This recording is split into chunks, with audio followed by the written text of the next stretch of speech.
Welcome to Timekeeping. This show will attempt to chronicle year-by-year changes to the Walt Disney World Resort, from the excitement of new ride openings to minutia of a store changing names. Join us as we count down to the 50th anniversary of the vacation kingdom of the world.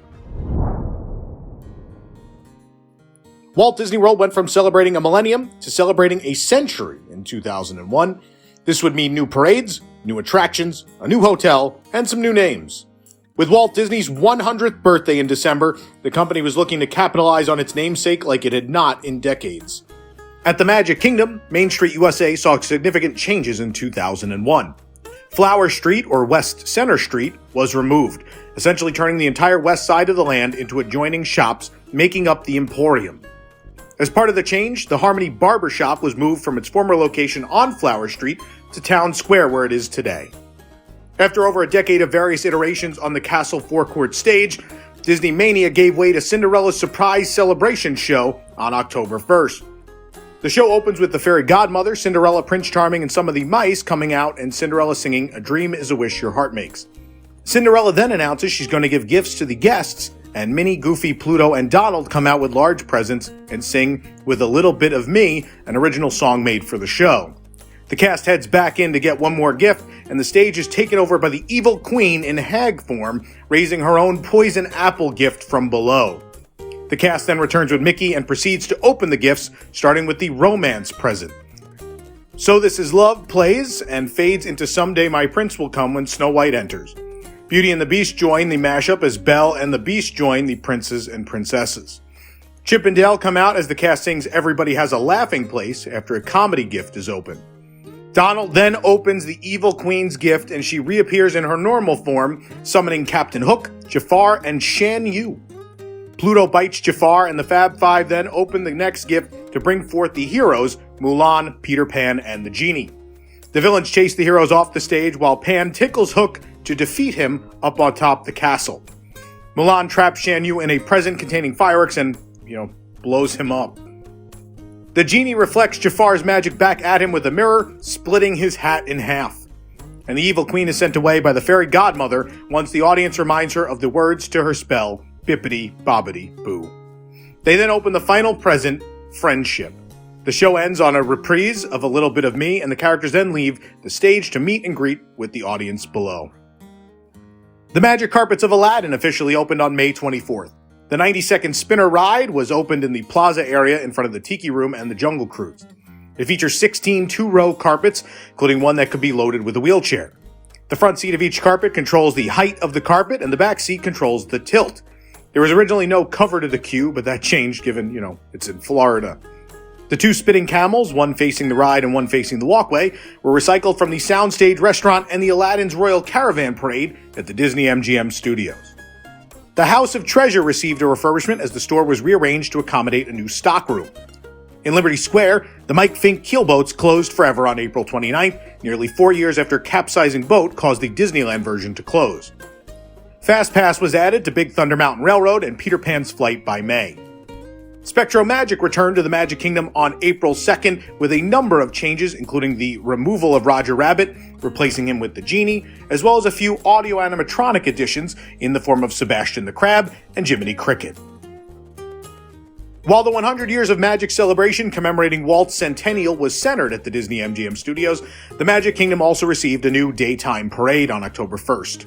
The Share a Dream Come True parade was led off by the Walt unit, with a cast member portraying Walt drawing Mickey Mouse, who appears in a snow globe then atop the next float. Before the Mouse float, though, several performers dressed in 1920s and 30s attire danced, including a cycling artist handing out Mickey drawings. The Mickey float was covered in statues of him from different performances, including the Sorcerer's Apprentice bringing up the rear to command the army of broom dancers. The snow globe motif would follow all the floats, with Pinocchio atop the next unit, with Snow White characters towards the rear. Alice and Pooh characters led the way for the next float, whose snow globe was the Genie conjuring Aladdin on his carpet. This section celebrated characters in flight. The other flying characters are Winnie the Pooh and his balloon, Dumbo the flying elephant, and the Rescuers, and also Mary Poppins. Next, the Peter Pan characters led the way for the villains float, with the transforming evil queen in the dome as part of a show stop. Jafar, Maleficent, Ursula, and Chernabog are all featured. 3 separate snow globes, respectively housing Cinderella, Belle, and Ariel, with their princes, were featured on the next unit that featured the fairy godmother at the lead. The finale unit featured an unmanned castle snow globe with Peter Pan, Minnie, Goofy, and Donald. And of course, if you looked at the back of this float, you would see that famous image of Walt walking underneath Sleeping Beauty Castle at Disneyland. The Millennium Celebration ended, but not all of its additions at Epcot went away. Illumination simply dropped the 2000 from its name, and the giant 2000 atop the wand was changed to simply read Epcot in a strange script font.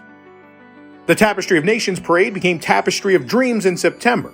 The theme was changed to Dreams with the new introduction sung by Jodie Benson, and the Sage of Time float replaced by 3 steampunk fantasy Dream Seekers on an artificial tree-looking float. The Dream Seekers also closed out the parade.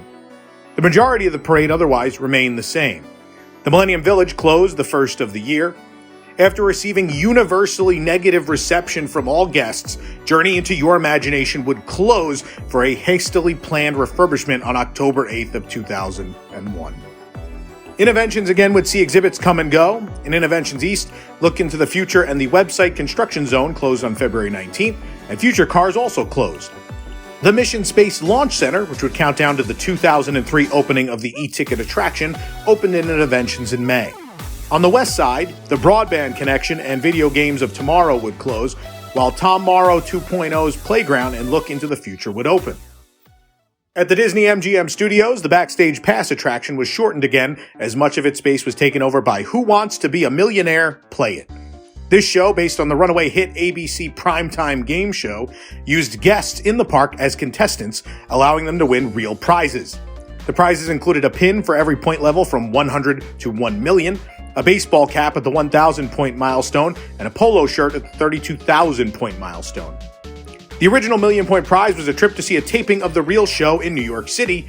This would change to a Disney cruise shortly in June of 2002 after the television show ended its initial run. Like the show, guests were chosen by fastest finger questions, with the entire audience participating via small button stations at their seats. However, if there was a carryover contestant from the previous show or hot seat contestants changed in the middle of a show, the audience member who scored the most points by answering along to the questions of the previous game would be picked as the next contestant. Players also received 3 lifelines: 50-50, Ask the Audience, and Phone a Complete Stranger. This was a change from Phone a Friend, and it would ring a phone out in the park somewhere that was manned by a cast member who would pull a random guest aside to help the contestant answer. Bear in the Big Blue House closed August 4th and was replaced September 24th by Playhouse Disney Live on Stage.